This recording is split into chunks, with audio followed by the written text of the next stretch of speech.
The room wasn't meant for fireworks, but that's exactly what happened the moment Jasmine Crockett leaned forward, tilted her head slightly, and said with a condescending smile, "You think you matter?" The words didn't echo, but they might as well have. They landed like a slap, not just at Ibrahim Traoré, but across the table, across borders, across generations. The cameras were already rolling. Live streams were live. Every network from CNN to Al Jazeera had cut into regular programming for what was billed as a diplomatic town hall, but quickly began unraveling into something very different. Crockett was comfortable here. Her stage, her rules. Surrounded by fellow American delegates and a sympathetic Western audience, she assumed Traoré would do what many before him had done: explain himself, shrink into diplomacy, play nice. But Traoré didn't flinch. He didn't blink. And he certainly didn't answer. Not yet. He simply stared at her. No smirk, no expression, just silence. The air turned cold.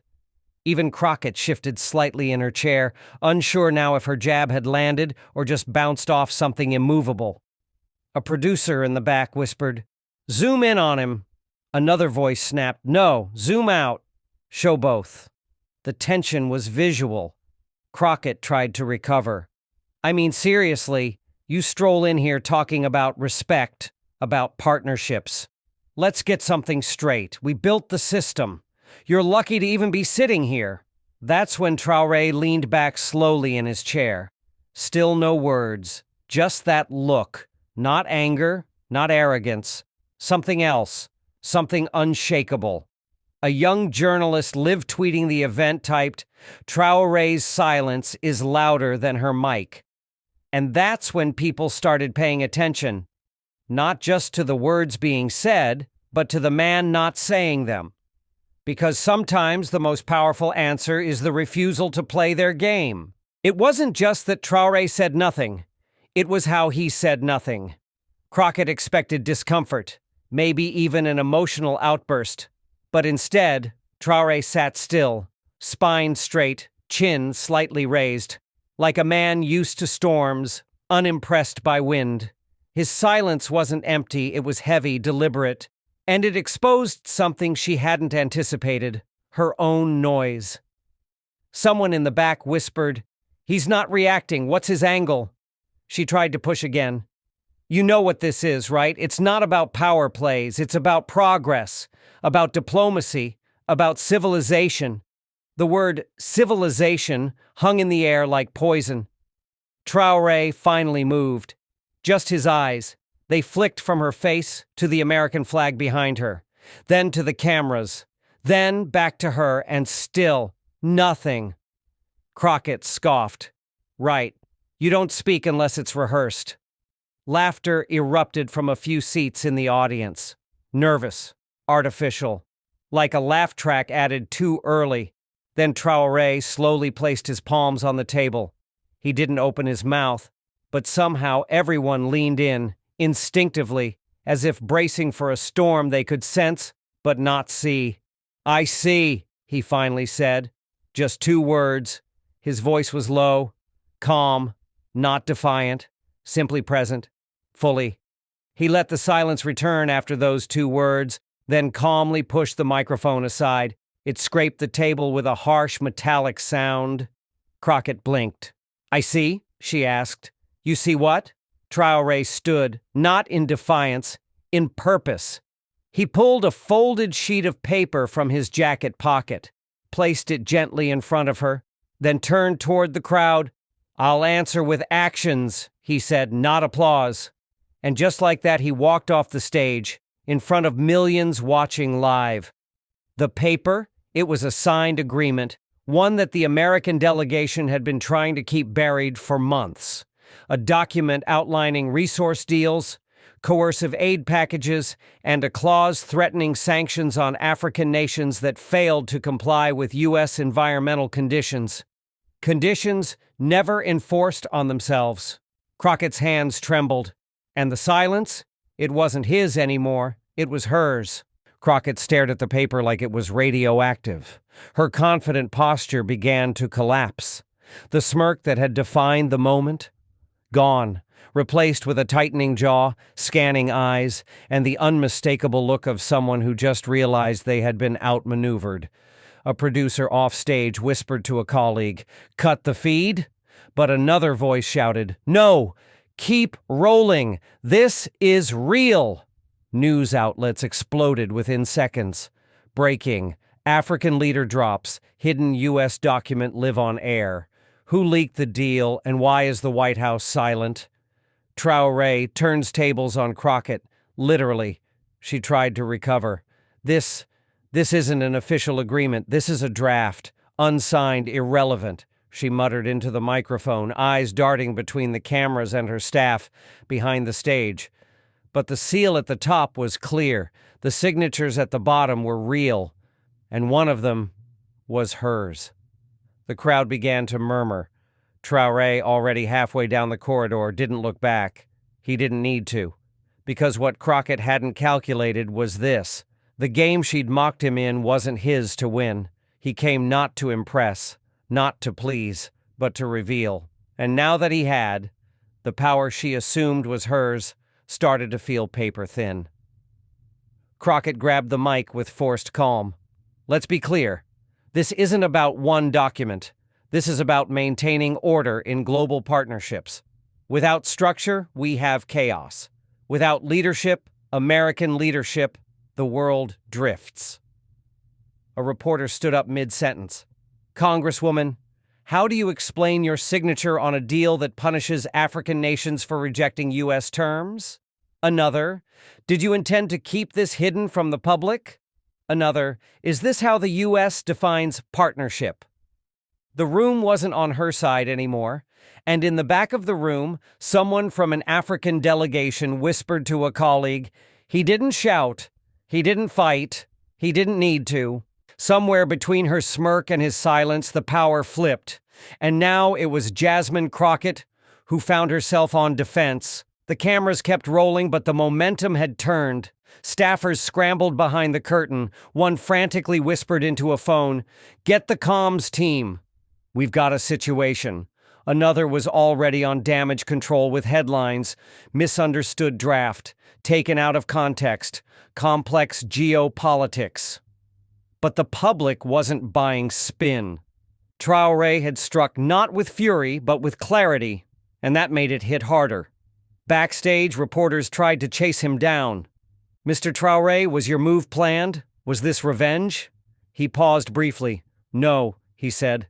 "It was correction." Meanwhile, on the stage, Crockett stood frozen behind the podium. The screen behind her still displayed her name under the banner, "Global Diplomacy in the 21st Century, Ironic." Because what just happened wasn't diplomacy, it was exposure. "I didn't sign off on this deal unilaterally," she tried again, voice cracking slightly. "There were teams involved, advisors, lawyers. This is being twisted."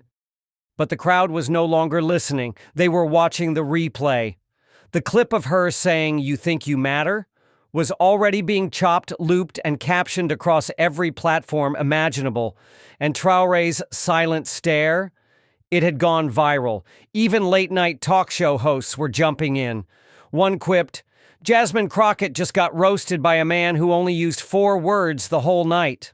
The public mood shifted fast, not just in Africa, but in Europe, South America, and even among younger Americans who were beginning to question the morality of their government's foreign partnerships.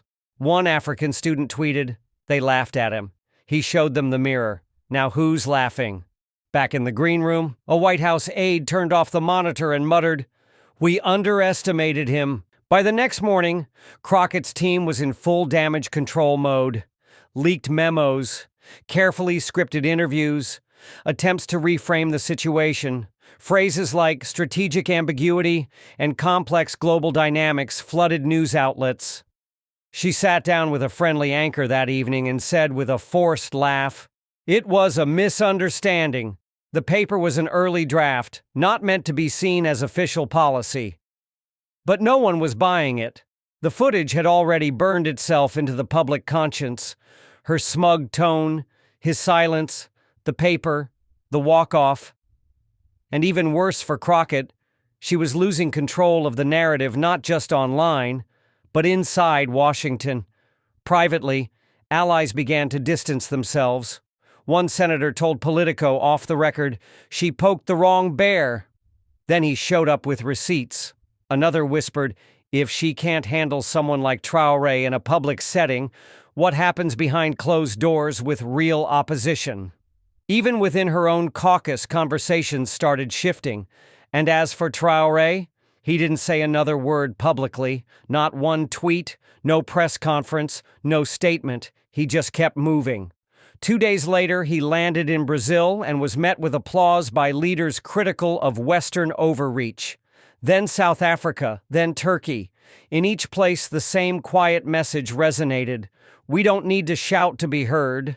Meanwhile, the video of his silence had now become a meme, a message, and a movement. College students began quoting it.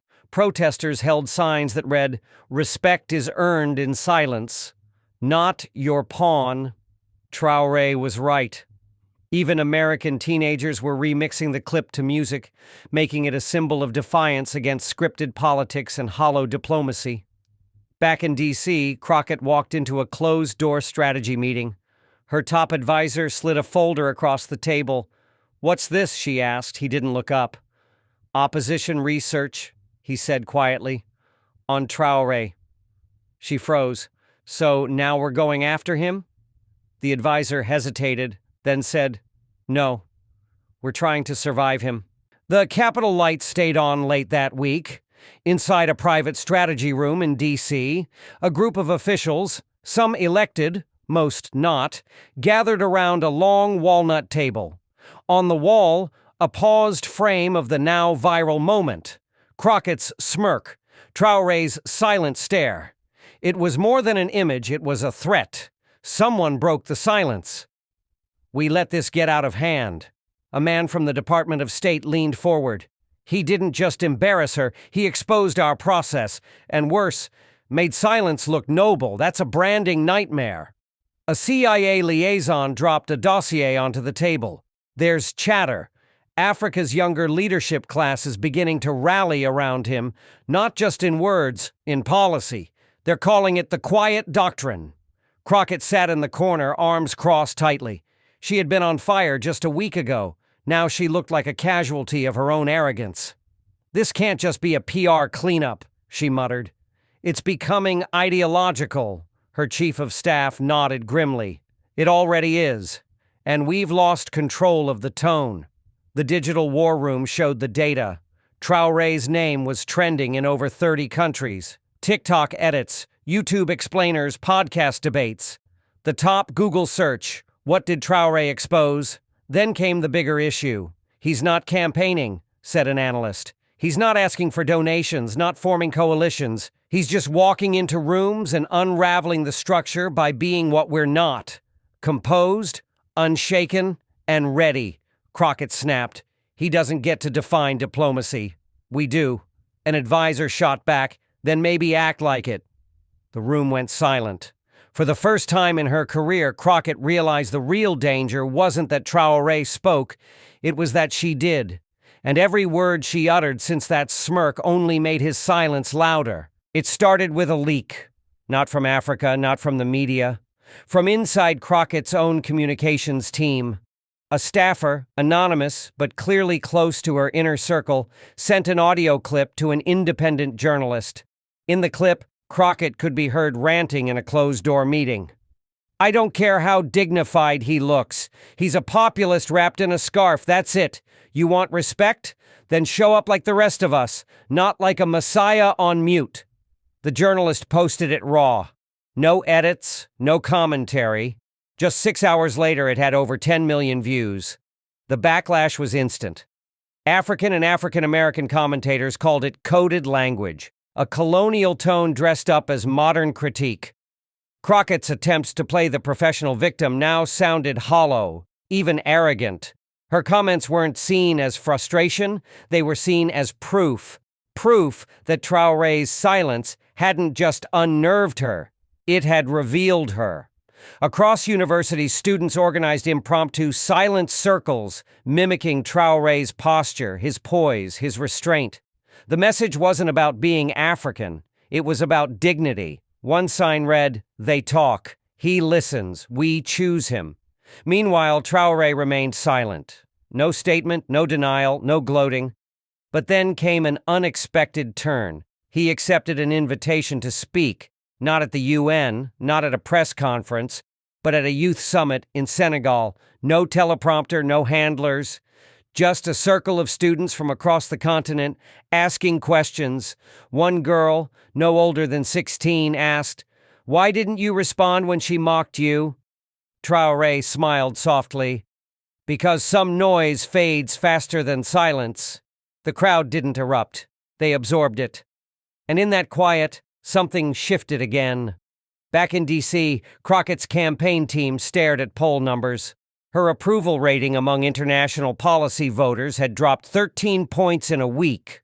Worse, in urban youth demographics, it had cratered. An aide whispered, "She didn't lose to his argument, she lost to his presence." By week's end, Jasmine Crockett's team launched what they called a reframing campaign. It involved tightly edited clips, smiling photo ops, and a sponsored documentary titled "Leading Loud, the Voice of American Diplomacy." But none of it landed, because Traoré had done something far more effective and dangerous to the political elite. He had made restraint look powerful. In Paris, a panel of European diplomats discussed the incident not with laughter, but with concern. One said bluntly, "We're entering a new diplomatic era, and we're not leading it." In Nairobi, students held up mirrors to visiting foreign officials during a conference, literal mirrors, a symbolic nod to the now iconic moment when Crockett saw herself exposed. And in Johannesburg, a mural appeared overnight on the side of a university wall, a portrait of Traoré sitting calmly across from a woman mid-smirk. No caption, no words. It didn't need any. Meanwhile, Crockett's frustration grew. She was used to shaping narratives, using language to dominate, to define. But this was erosion, gradual, quiet, unrelenting. Her advisors warned her, "Stop talking about him. The more you do, the more oxygen you give him." But it was too late. Her brand had become reactive. His had become inevitable. Then came the tipping point. A leaked internal memo from a U.S. embassy in West Africa described local officials refusing certain American development agreements, citing terms of dignity, a phrase taken directly from Traoré's earlier speeches. Even diplomats were shifting, carefully, quietly, but unmistakably. Back in Washington, Crockett was asked by a reporter, "Do you regret mocking him?" She smirked again, out of habit, not confidence. "No," she said, "because I don't believe in silence as strength." The reporter followed up, "Then why is yours getting louder?" She didn't answer because she finally understood. You can silence a voice, but you cannot silence what it reveals. The halls of power know how to protect themselves, but not from ideas that don't play by their rules. Traoré's silence had become more than a moment. It was a mirror, one that many didn't want to look into, but now they had no choice. Crockett's political standing eroded further when a whistleblower inside her office came forward. He wasn't dramatic, just deliberate. He testified before an ethics committee that staffers were ordered to scrub language in documents that reference coercive development tactics and resource-based leverage over African partners. The hearing went viral, not for what was said, but for what was confirmed. Her smirk, once symbolic of confidence, now felt grotesque. The word smirk itself became a meme, shorthand for performative arrogance in the face of truth. And still, Traoré had not commented. No tweets, no speeches, no retaliation, only actions. He began launching direct development initiatives between African nations, skipping Western intermediaries, quiet infrastructure investments, cross-border education programs, agriculture tech exchanges, all without the usual parade of cameras and slogans. The message was simple, even without words. We're not waiting for you anymore. In D.C., Crockett's press team scheduled a reputation rehabilitation roundtable. One staffer suggested she sit with an African American faith leader. Another recommended a charity trip. She slammed the folder shut. "I'm not apologizing for being confident," she said. "I don't grovel for optics." Her chief of staff sighed.